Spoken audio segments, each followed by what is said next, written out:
పెద్దిరెడ్డి రామచంద్రారెడ్డికి చెందిన అవినీతి అక్రమాల పుట్ట ఒక్కొక్కటిగా బయటపడుతుంది. ఇప్పటికే గతంలో సబ్ రిజిస్టర్ కార్యాలయాన్ని తగలబెట్టడంలో కూడా పెద్దిరెడ్డి అనుచరుల పాత్ర ఉంది. నాడు పేదల భూములు లాక్కోవడం కోసం చేసిన ప్రయత్నాలు దొరకకుండా చేసిందని చెప్పి మాట్లాడుకోవడం జరిగింది.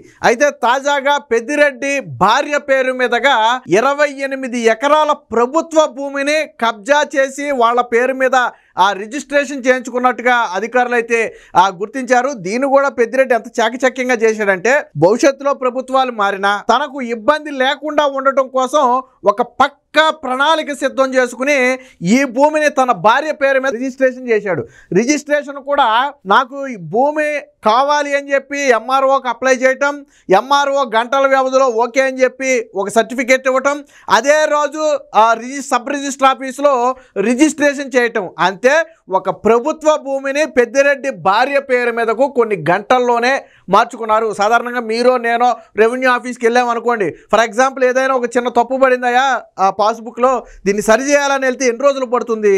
సాధారణంగా రెవెన్యూ డిపార్ట్మెంట్లో పనులన్నీ కూడా కొంచెం స్లోగా ఉంటాయని చెప్పేది అందరికీ తెలిసిందే. కానీ పెద్దిరెడ్డి లాంటి వాళ్ళు తలుచుకుంటే, రాజు తలుచుకుంటే దెబ్బల కొదవే ఉందని పెద్దిరెడ్డి A2గా ఉన్నప్పుడు, ప్రభుత్వం వాళ్ళ చేతుల్లో ఉన్నప్పుడు ఇక అధికారులు మాత్రం ఏం చేస్తారు? ఇప్పుడు విచిత్రం ఏంటంటే, దాదాపుగా 10 మంది అధికారుల మీద వేటు వేయడానికి ప్రభుత్వం సిద్ధమైంది. అందులో ఎంఆర్ఓలు ఉన్నారు, సబ్ రిజిస్టర్ ఆఫీసర్లు ఉన్నారు, సబ్ రిజిస్టర్లు ఉన్నారు, అలాగే విఆర్ఓలు ఉన్నారు, ఇలా మొత్తంగా సర్వేయర్లు ఉన్నారు. మొత్తంగా ఒక 10 మంది మీద వేటు వేయడానికి కూడా సిద్ధపడింది. ఇక అసలు మ్యాటర్లోకి వచ్చేస్తే, తిరుపతికి అతి సమీపంలో దాదాపుగా 27.5 నుంచి 28 ఎకరాల ప్రభుత్వ భూమిని పెద్దిరెడ్డి భార్య పేరు మీదకి మార్చారు. ఎలా మార్చారు అంటే, ఈ భూమి 4 సైనికులకు చెందిన భూమిగా మార్చారు. సాధారణంగా మాజీ సైనికులకు ప్రభుత్వం భూమి ఇస్తుంది, మనందరికీ తెలుసు.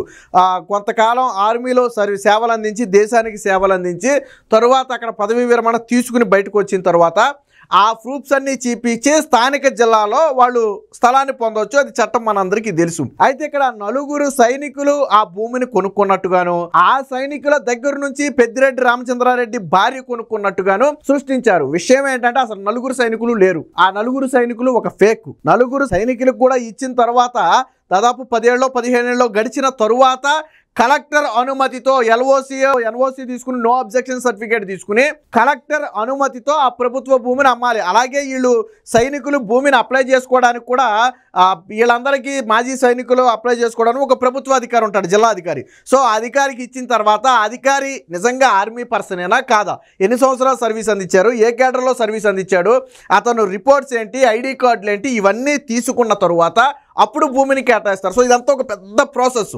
మాజీ సైనికులకు ఐడియా ఉంటుంది ఈ ప్రాసెస్ అంతా. బట్ ఇదేమీ లేకుండా 4 సైనికుల పేర్లు సృష్టించి, వాళ్ళకి ప్రభుత్వం భూమి ఇచ్చినట్టుగా సృష్టించి ఆ భూమిని పెద్దిరెడ్డి రామచంద్రారెడ్డి భార్య పేరు మీదుగా చేసినట్టు తెలిసింది. అంతా ఫోర్జరీ సంతకాలు.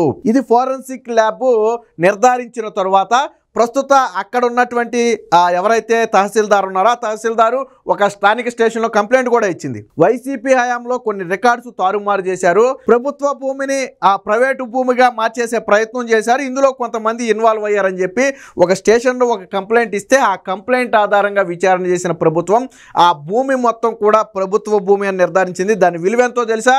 100 కోట్ల రూపాయలు. అక్షరాల 28 ఎకరాల భూమి ఖరీదు దాదాపుగా 100 కోట్లు లేదా అంతకంటే పైమాటే. సో 2024 ఎన్నికల అఫిడవిట్లో కొత్తగా ఈ భూమిని పెద్దిరెడ్డి రామచంద్రారెడ్డి చూపించుకున్నాడు. ఎందుకంటే భార్య పేరు మీదకి అప్పటికే ఇవి ట్రాన్స్ఫర్ అయిపోయాయి. కానీ దాని విలువ 5 కోట్లుగా చూపించాడు. కానీ 5 కోట్లు కాదు, అది 100 కోట్ల రూపాయలు. ఇందులో దాదాపుగా ఒక 15 ఎకరాలు సుమారు ప్రభుత్వం ఆల్రెడీ స్వాధీనం చేసేసుకుని ఇది ప్రభుత్వ భూమి అని చెప్పి బోర్డులు కూడా ఏర్పాటు చేయడం జరిగింది. దీని మీద పెద్దిరెడ్డి రామచంద్రారెడ్డి భార్య అయితే కోర్టుకు వెళ్ళింది. ప్రస్తుతానికి ఇది కోర్టులో ఉందనుకోండి. బట్ రెవెన్యూ శాఖ మాత్రం ఇదంతా కూడా ప్రభుత్వ భూమి అని ఇప్పటికే నిర్ధారించింది. దీనికి సంబంధించిన వార్త ఒకటి వచ్చింది, ఒకసారి చూద్దాం.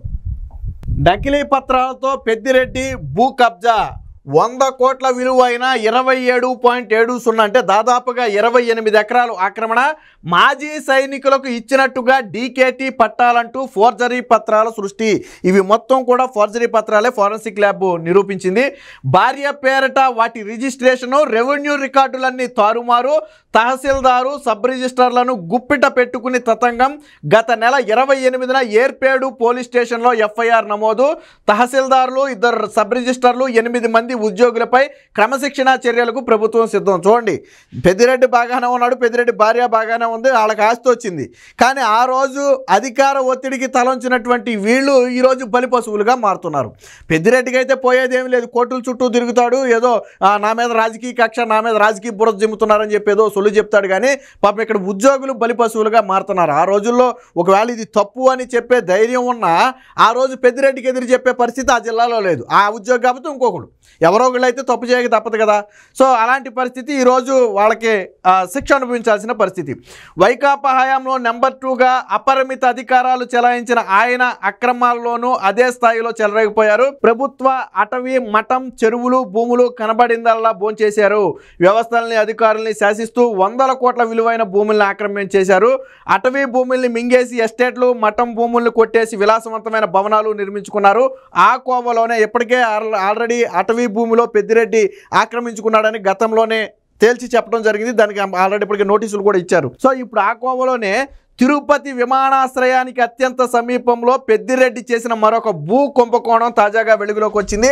ఏకంగా 100 కోట్లకు పైగా విలువైన 27.70 ఎకరాల ప్రభుత్వ భూమిని తన భార్య స్వర్ణలత పేరు మీదుగా పెద్దిరెడ్డి రిజిస్ట్రేషన్ చేశారు. 6 మాజీ సైనికులు, 4 కాదు మొత్తం 6 అంట, 6 మాజీ సైనికులకు 2004-2008 మధ్య ప్రభుత్వం ఆ భూముల్ని అసైన్ చేసినట్లుగా నకిలీ పత్రాలు సృష్టించారు. వాస్తవానికి ఆ సైనికులు లేరు. ఏం చేశారు, డైరెక్ట్ ప్రభుత్వ భూమిని పెద్దిరెడ్డి భార్య పేరు మీద రిజిస్ట్రేషన్ చేస్తే దొరికిపోవటం ఈజీ. అలా కాకుండా ఆల్రెడీ ఎవరికైనా కేటాయించి దాని నుంచి వాళ్ళు కొనుక్కున్నట్టుగా తీసుకున్నారనుకోండి, పెద్ద రిస్క్ ఉండదు. అప్పుడు ఏం చేశాడు పెద్దిరెడ్డి, దీన్ని ఏ ప్రైవేటు వ్యక్తి పేరు మీదకి మార్చినా దొరికిపోతారు. ఇప్పుడు ఫర్ ఎగ్జాంపుల్ ఆ భూమిని నా సుధాకర్ అనే వ్యక్తి పేరు మీదకి మార్చి నా దగ్గర నుంచి కొనాలనుకున్నారనుకోండి, అసలు ప్రభుత్వ భూమి సుధాకర్కి ఎలాగొచ్చింది అని ఆరాధించినా దొరికిపోతాడు పెద్దిరెడ్డి అని ఏం చేశాడు, మాజీ సైనికుల పేరు మీద మార్చాడు. ఇక్కడ బాగా ప్లాన్ చాలా చక్కగా ఎగ్జిక్యూట్ చేశాడు. ఎలాగా, మాజీ సైనికులకి ప్రభుత్వం భూమి ఇవ్వచ్చు, సో దాన్ని ఎవరు క్వశ్చన్ చేయలేరు, దాన్ని ఎవరు నిలదీయలేరు.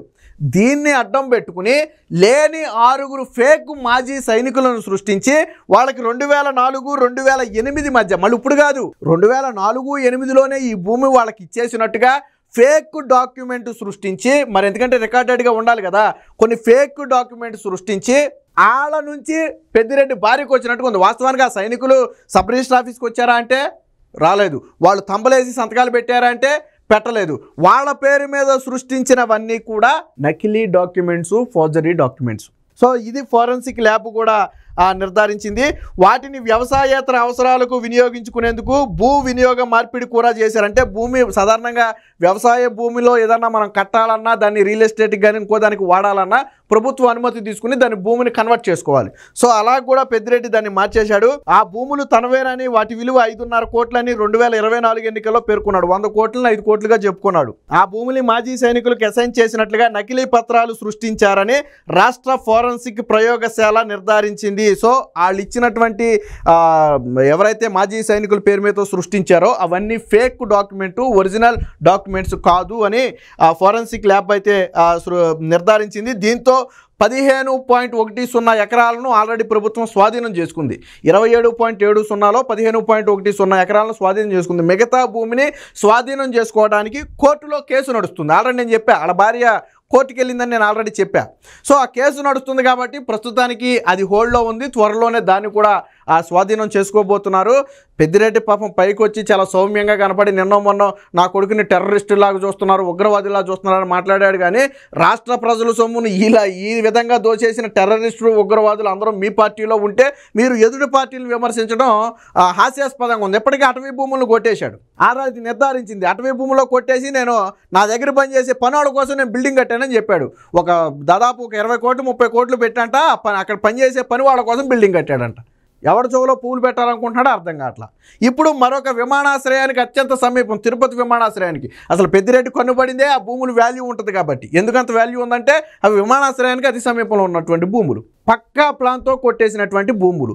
ఇలా 1 కాదు 2 కాదు, ఒక్కొక్కటి బయటకు వస్తుంది. గతంలో అటవీ భూములు వచ్చింది, తర్వాత మఠం భూములు వచ్చింది, ఇప్పుడు ప్రభుత్వ భూమి వచ్చింది. ఇంకా ఎన్ని వందల ఎకరాలు, వేల ఎకరాలు కొట్టేశాడో